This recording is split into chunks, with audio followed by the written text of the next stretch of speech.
Hello mga kabakyard, kumusta po kayo? So sa araw na ito mga kabakyard, samahan nyo ako, mag-harvest ako ng 3 pairs ko ng parakeets budgerigar.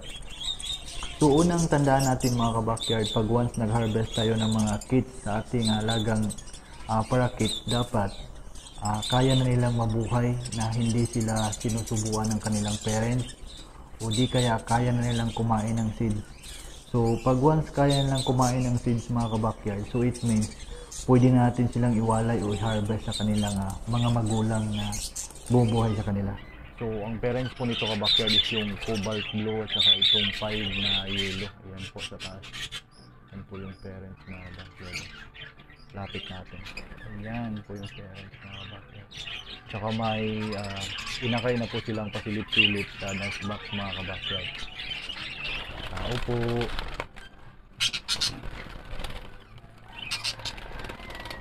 So may 4 po silang inakay mga kabakyard. Ayan. So, sarado natin mga kabakyard, hindi natin disturbin.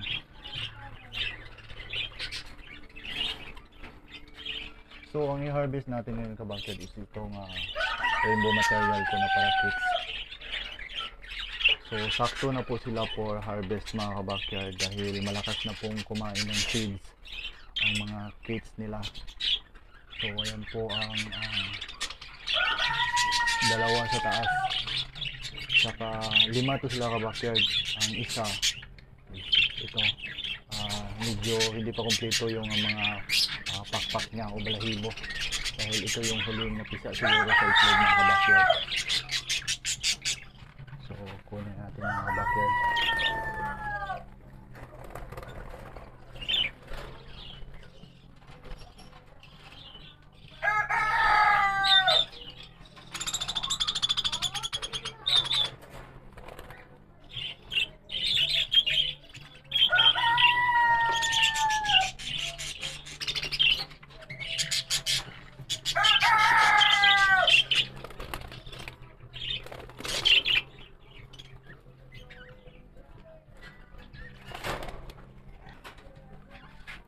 So ito yung pang-5 mga kabakyard, pakita ko sa inyo. Ito yung palatandaan na hindi pa natin dapat harvest. So ito yung pang-5 mga kabakyard. So hindi pa complete yung balahibo niya, kaya iwan mo natin siya sa cage para malagaan ang kanyang magulang. So balik na natin mga kabakyard. So ang next natin i-harvest mga kabakyard is yung English budgie TCB ko na parisan. So baka nagtataka kayo kabakyard, merong isang maliit dito. Isa po siyang rainbow material mga kabakyard. Pinapostiran ko po siya sa English budgie ko na per para malagaan na maayos. So ayan po kabakyard, itong 3 na to, ito yung i-harvest natin dahil malakas silang kumain para hindi sila makaistorbo sa breeding ng kanilang parents. So kukunin natin mga kabakyard.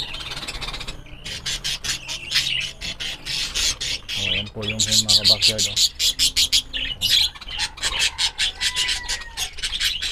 Pagharutan pa sa kamay ko kabakyard. Sila dito.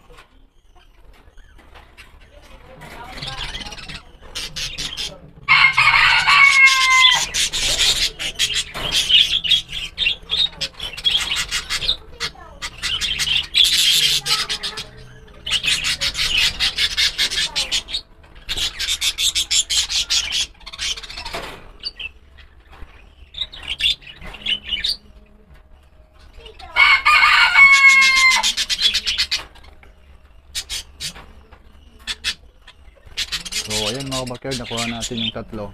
Iiwan mo natin yung isang rainbow material dahil hindi pa masyadong complete yung pakpak niya, kaya dito mo natin siya ilagay.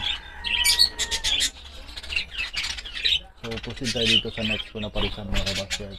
So yan po yung mga anak nila mga kabakyard, malakas na, saka malakas na rin na kumain ng mga seeds. Palagay ko kabakyard meron na itong itlog ang parisan na to. So tingnan natin sa next box mga kabakyard.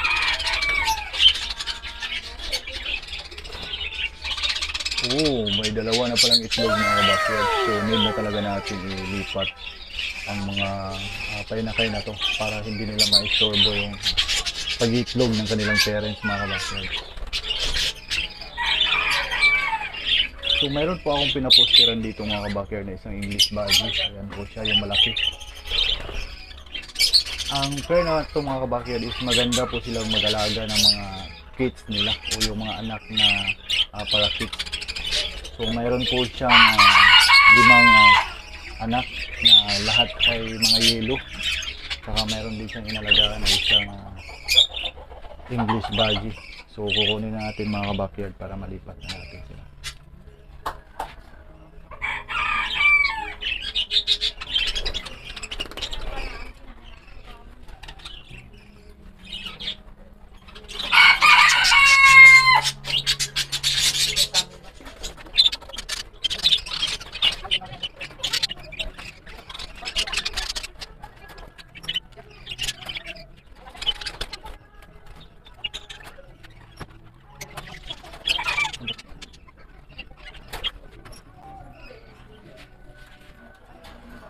So, ang huli natin kukunin mga ka-backyard is yung English Badgie na pinapostera natin para makita nyo sana malapitan mga ka-backyard.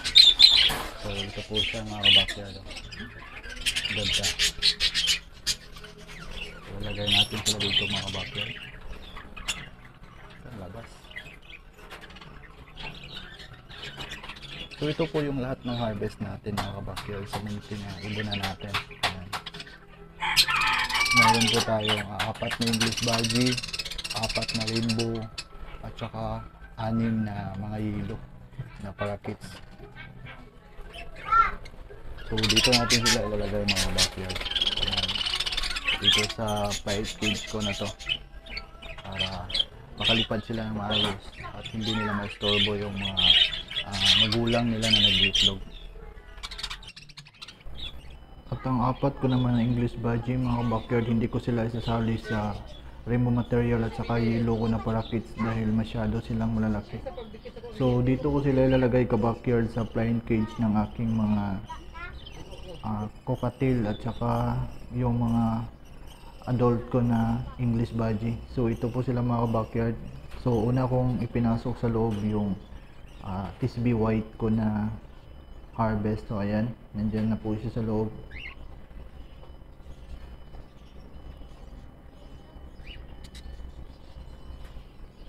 Tsaka sinunod ko naman yung sky blue.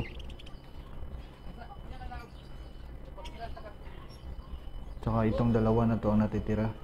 So inuna ko yung isang TCB na yellow. Tsaka yung opaline na isa, isunod natin mga backyard para dito na sila makalipad sa plain cage ko. Kasi yung plain cage ko sa mga cockatiel ko backyard saka mga adult ko na English Badgie ay medyo maluwag siya kaysa plain cage ko ng parakeets na rainbow, yung una kong pinakita sa inyo. So ayan na po sila sa loob mga backyard. Kitang kita nyo, komportable yung 4 natin na harvest na English Badgie. So dito na po magtatapos ang vlog ko mga ka-backyard. Don't forget to subscribe my YouTube channel mga ka-backyard para makagawa pa tayo ng maraming videos. God bless po, ingat po tayo palagi.